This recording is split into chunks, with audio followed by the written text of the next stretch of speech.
네, 조국혁신당 이혜민입니다. 반상건 박미통이 직무대리님, 예. 선거가 있을 때 그 방송이 선거에 불합리한 영향을 미치거나 가짜뉴스가 방송되면 큰일이잖아요. 예. 선거 개입 가능성이 있으니까. 선거 방송에 대해 심의하는 기구가 어디죠? 선거방송심의위원회. 그렇죠. 작년 국감 기억을 하실지 모르겠는데 그때 저는 한정석 전 선거방송심의위원회에 대한 제척 요구도 했었어요. 뭐 노벨상은 파시즘이다, 한글은 세종대왕이 안 만들었다 이런 명언을 남긴 뉴라이트 성향의 인사였죠. 그 이후에 저는 청문회에서도 그렇고 여기서 줄기차게 선거방송에 대한 방위통위의 역할을 강조를 해왔습니다. 그리고 오늘 또 YTN 증인이 국회에 나와서 그에 맞춰 오늘 질의를 준비를 했어요. 내년 전국 지방선거가 또 있는 상황이라서 더욱 필요하다고 봅니다. 작년 총선으로 시간을 좀 돌려보겠습니다. 5번 슬라이드요. 작년 총선 전에 MBC가 날씨 보도 요구할 때 파란색 1 컴퓨터 그래픽 썼다고 선방심의가 법정 제재 중에서도 중징계인 관계자 징계까지 의결했었죠. 맞죠? 예, 선거방송심의위원회에서 내용 심의 부분을 한 부분이라서. 그랬죠. 그리고 그 다음 슬라이드요. 총선 날입니다. 당일이에요. 22대 국회의원 선거가 있었죠. YTN은 선거 당일에 선거 특별방송 중에 기호 9번, 제가 속한 조국혁신당 기호를 10번으로 잘못 표기해서 방송을 합니다. 이거 잠깐 뜨고 만 게 아니라 계속 이렇게 나왔어요. 그래서 제가 계속 보다가 당에 제보를 제가 했습니다. 저는 그래서 궁금해졌습니다. 저기 제 이름도 나오는데 그때 MBC처럼 선방심의가 중징계인 관계자 징계까지 의결했는가? 왜 선방심의는 MBC는 막 뭐라 하고 YTN은 가만두나? 김백 전 사장님 나와주시죠.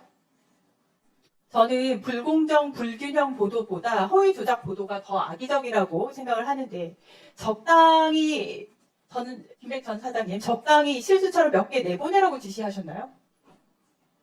어떻게 된 거죠? 그런 지시를 한 적은 없고요. 그러면 직접 지시를 안 하셨다면 이 사고에 대해서 사장이 직접 사과하신 적이 있습니까? 보고 사과하신 적 있으세요?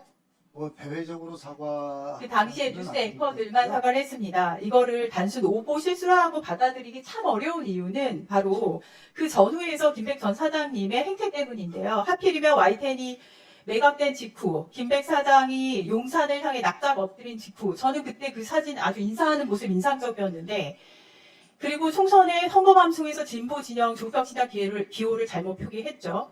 그리고 사장이 직접 사과도 없어요. 이렇게 표현해도 될지 모르지만 솔직히 저는 그때 그렇게 느꼈습니다. 와, 저분은 그 머리를 되게 쉽게 조아리던데 윤건희 부부를 향해서만 숙이나? 그 생각을 했었습니다. 그러면 당시 방위통위 차원에서는 이 문제와 관련해 어떤 조치를 한번 했나 봅시다. 들어가셔도 좋습니다. 방위통위는요, YTN 재승인 씨의 개선 방안 마련하라고 사실은 조건을 부과하셨어요.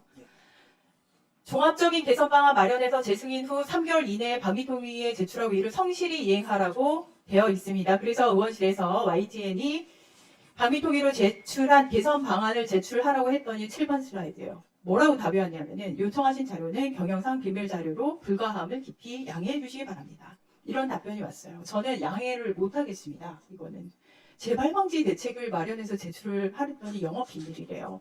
이게 왜 영업 비밀에 해당이 되죠? 그래서 이번에는 다시 요청을 넣었습니다. 방위통위에 요 개선 방안에 대한 이행실적 점검은 방위통위가 해야 되잖아요. 예. 방위통위가 한 이행실적 점검 결과를 제출하라고 했더니 뭐라고 답이 왔냐면 2023년도, 작년도에 대해서 현재 점검 중으로 제출이 어렵다고 합니다. 지금 2025년도 다 끝나가는데 언제까지 점검만 하고 있을 건가요? 이렇게 은폐하거나 어물쩍 넘기려고 하면 안 됩니다.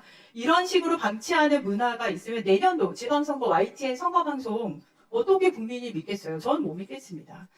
자료 제출 거부뿐만 아니라 하나 더 있어요. 그걸 좀 짚을게요. 뭐냐면 심의 대상인가 아닌가 하는 부분인데 MBC 문제는 심의 대상이 되고 YTN 문제는 심의 대상이 아니라 해서요.